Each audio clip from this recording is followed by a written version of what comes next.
bombastic side-eye, criminal offensive side-eye. Tapi bohong.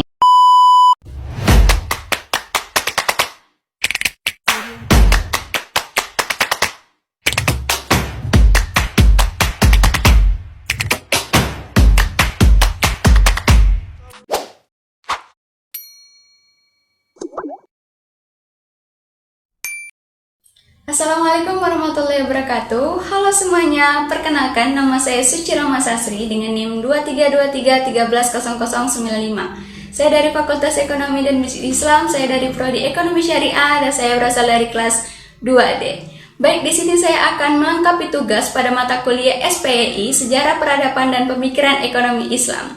Saya akan membahas tentang materi bagaimana sih sejarah perekonomian Islam pada zaman Khulafaur Rasyidin. Baik, mari kita bahas. Masa Khulafaur Rasyidin. Setelah Nabi Muhammad wafat, maka beliau digantikan oleh pemimpin yang bukan Nabi, melainkan khalifah. Ada 4 khalifah pertama pengganti Rasulullah yang disebut Khulafaur Rasyidin. Mereka adalah sahabat terdekat Nabi Muhammad, yaitu Abu Bakar As-Siddiq, Umar bin Khattab, Utsman bin Affan, dan Ali bin Abi Thalib. Tugas keempat khalifah tersebut adalah untuk memastikan umat Islam tetap menjalankan perintah agama Islam yang diajarkan oleh Rasulullah. Setelah masa khalifah berakhir, maka muncullah masa-masa dinasti di Arab Saudi seperti masa Bani Umayyah dan Bani Abbasiyah. Dan kekuasaan dinasti itu menguat sejalan dengan menguatnya pengaruh agama Islam hingga ke Eropa dan Afrika. Islam kemudian tersebar ke penjuru dunia lewat usaha-usaha dakwah yang tidak terhenti dan terputus setelah wafatnya Nabi Muhammad. Sejarah perekonomian Islam pada zaman Khulafaur Rasyidin. Membahas tentang masyarakat dan peradaban Islam ideal yang sepeninggal oleh Nabi Muhammad SAW tidak mungkin terjadi tanpa membahas Khulafaur Rasyidin, khilafah yang mendapatkan petunjuk yang benar.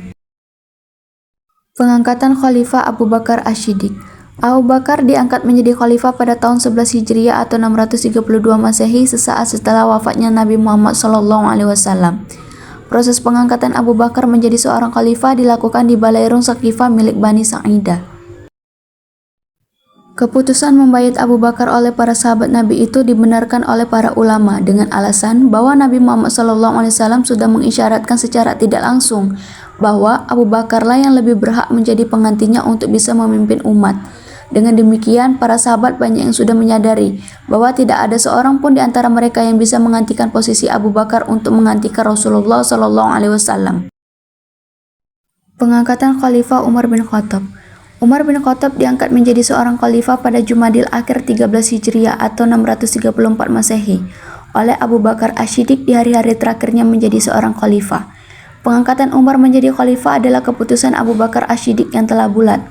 Beliau mengambil keputusan setelah bermusyawarah dengan sahabat-sahabat yang lainnya. Pengangkatan Khalifah Utsman bin Affan. Utsman bin Affan diangkat menjadi khalifah pada awal Muharram 24 Hijriah setelah Dewan Musyawarah yang ditunjuk oleh Umar bin Khattab di akhir masa hidupnya, yang telah menetapkan Utsman bin Affan menjadi seorang khalifah atau penerus yang berikutnya.